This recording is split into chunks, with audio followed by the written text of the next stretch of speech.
പാട്ടിട്ടാണ് നോക്കട്ടെ. ചെരുപ്പിട്ട് പഠിക്കും കുട്ടികളെ.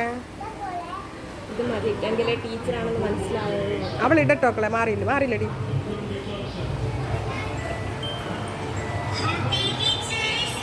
എങ്കിലല്ലേ ടീച്ചറാണെന്ന് മനസ്സിലാവും.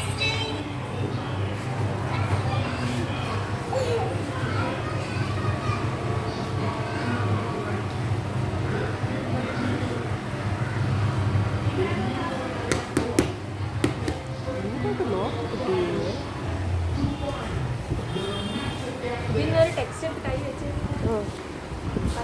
ചെറുത്. അയ്യോ ആൾക്കാരെ അങ്ങനെ എടുത്തില്ലേ, ബുക്ക് എടുത്തില്ലേ?